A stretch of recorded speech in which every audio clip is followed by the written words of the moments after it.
Welcome everybody to Music Mondays right here on Higher Than 7 TV. We are so glad you could join us for our first episode of Music Monday. So what is Music Monday?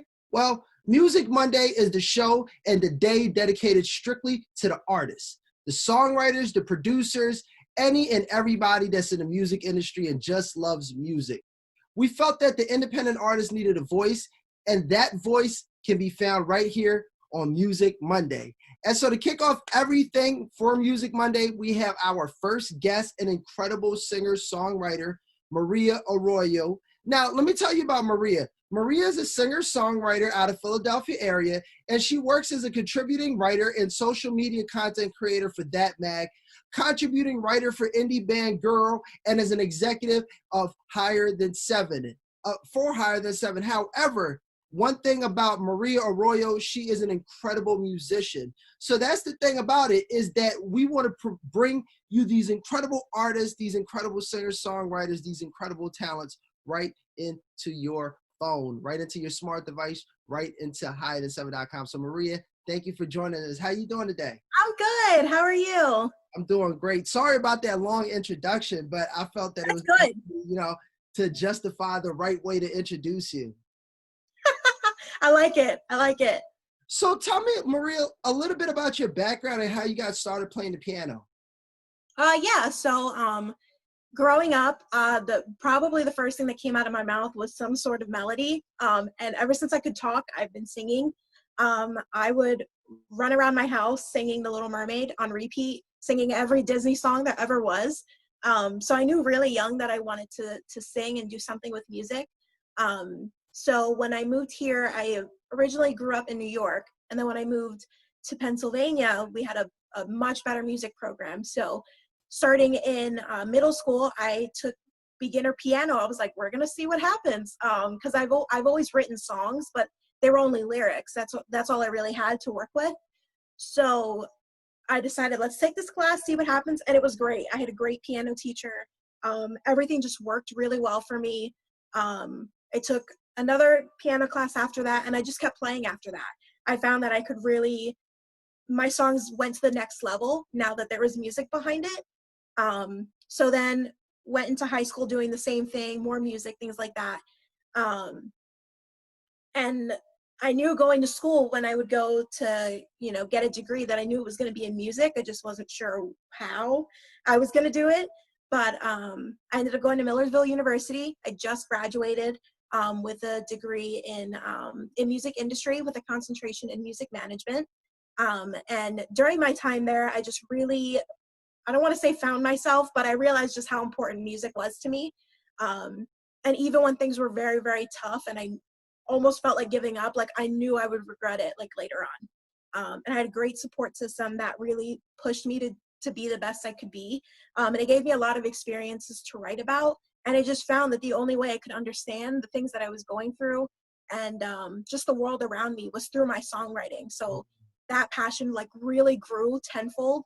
And I was surrounded by so many people that were just fostering that creation that I couldn't help but succeed at that point. So I was really happy about that. And now with everything going on here, I found more time to write, and I'm, putting it into my everyday use. And same thing with piano. Like I've just been chugging along with it, but yeah. So let me ask you this. What age were you when you wrote your first song to music? Actually, you said you were already writing lyrics, but like the first actual song where you were able to play it on the keys and you wrote a song to it. And you wrote my goodness. So I graduated just now, 4 years before that. So I'm 22, I'm going to be 23 in like less than 10 days. So around 12? Oh, okay. Yeah, maybe. Yeah, I would say so. Okay. And what was that feeling like? What was that experience like to actually, have something that you got right in your mind? You're starting it from nothing, from scratch, and you're like, okay, I'm just going to create something. Did you write the melody first or did you write the lyrics first? So I think when it was a combination of both. I would like sing random things. Sometimes it would be, I would sing random things like on a neutral vowel, and then I would put words to it. But most of the time it was about like a certain situation. So the lyrics would actually come first. and then I would try to sing it. I was like, all right, well, these are the things that I'm feeling. This is what the situation's about. This is who it involves, X, Y, and Z. How do I make that into a song? So when I first started, it was definitely lyrics first, but nowadays I find myself just playing on the piano and seeing what happens. But every now and again, it's a good mix, but I think I started out just with lyrics first. So for the young writers at home, the young songwriters that want to just learn new techniques, can you walk us through your technique in just songwriting and the process that you go through as a creative starting from scratch and how you would build a song? Yeah, I think the biggest thing is that like I didn't think there were any limits in the world. I just did it because I There loved it. isn't any. Yep. There isn't. So I definitely think me growing up with a family that was very like, they pushed me to do that. They never shut it down. It was never like music cannot be a thing for me. So I think just remembering that will make you realize that you can go a lot more, a lot farther.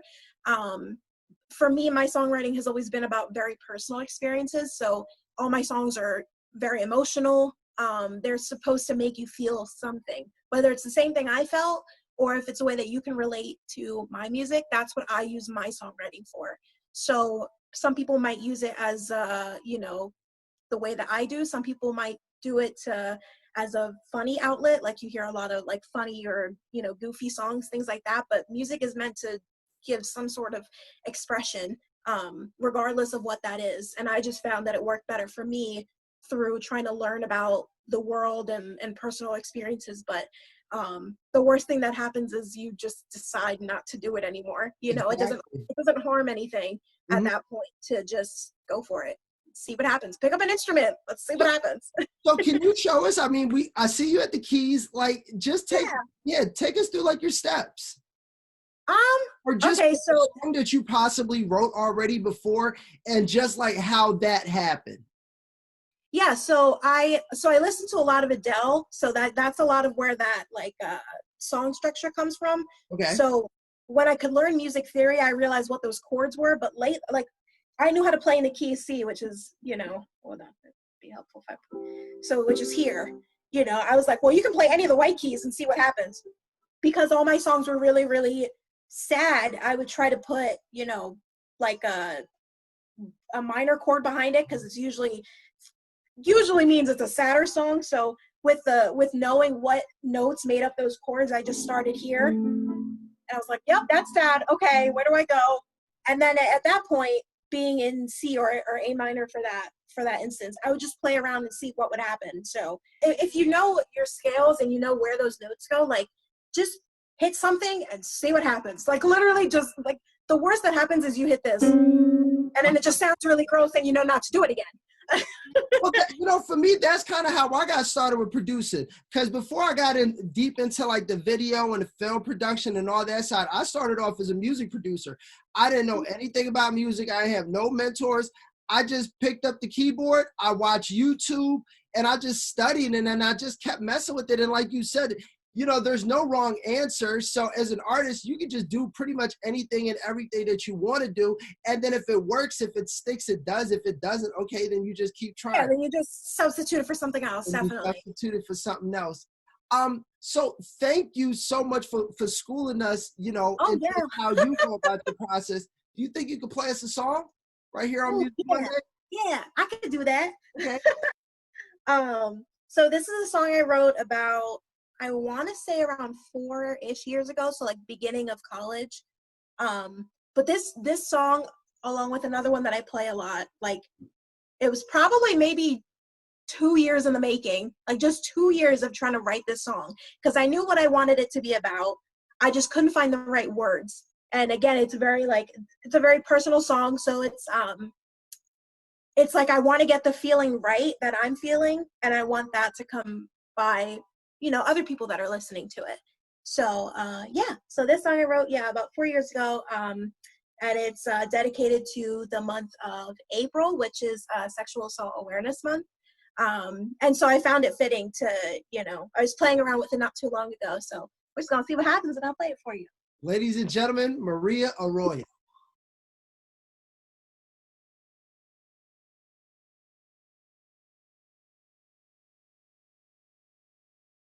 Music Mondays with Maria Arroyo. Maria, what a powerful song.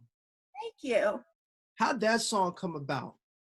Tell me about that right there. Yeah, so I had a situation in college that was a not so fun situation.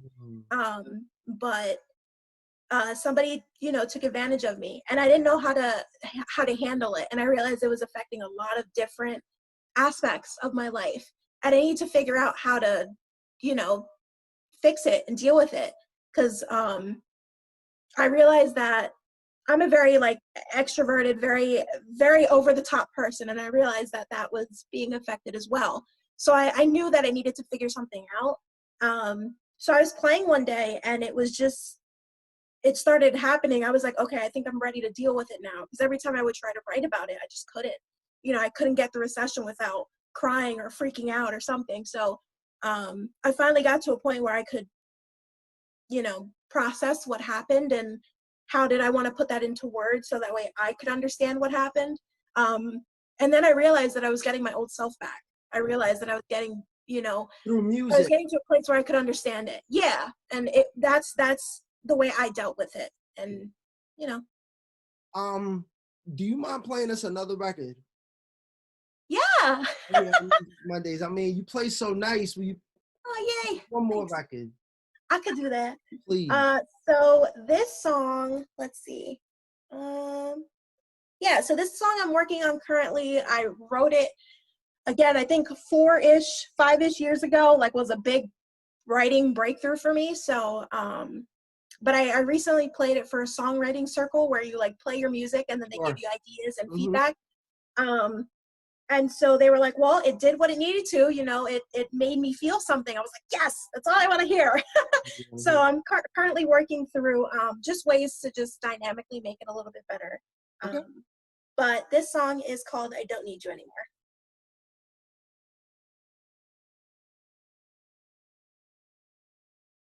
Yeah, okay, Maria. I like that song right there. Thank you. Yeah, I like that. I like that record a lot. Tell me about that record. How'd you come up with that record? Yeah, so I had somebody that was my best friend, and we just got to a point where our relationship was more toxic than it was helpful. And for me as a person, I refuse to give up on people. So even when the situation warrants it, I can be thrown every red flag in the whole world and still swear that it's fine. But yeah, so that was my way of understanding that even though, this person wasn't in my life anymore, that it didn't make me less of a person. It didn't, it didn't mean that I couldn't live a really good life. So yeah, it was, again, my way of trying to figure out a really bad situation. Well, it's amazing as an artist, as a songwriter, how you can take those bad situations, convert it into inspiration, and then put it out there onto the line, put it into music, which can help and inspire so many other people out there that can relate to that song. And yeah, definitely. Maria, where can the people find you at if they want to get a hold of you and just hear more of your music? Yeah, I've been doing some live streams on some open mic Philadelphia pages. So if you just follow me at, I think my Instagram is maria.songwriter. And it's the same thing for Facebook. If you just search maria.songwriter, my face will pop right up. I'm in the process of hopefully writing more music so I can put together, a finished product. So as of right now, all of it is acoustic, just me and the piano. But yeah, that'd be super awesome if you just come, send me a message.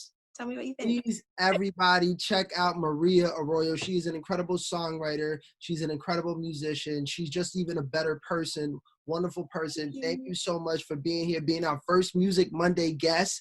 We're going to do a lot of things with this for artists, and this is why we're doing it, because we want to be able to provide that platform for just really talented artists, musicians, just to get their voice out there and get their music out there. Thank you so much, Maria Arroyo. Thank you, everybody, for tuning in to Music Monday. We will catch you next Monday. Check us out on higherthan7.com. Peace, y'all.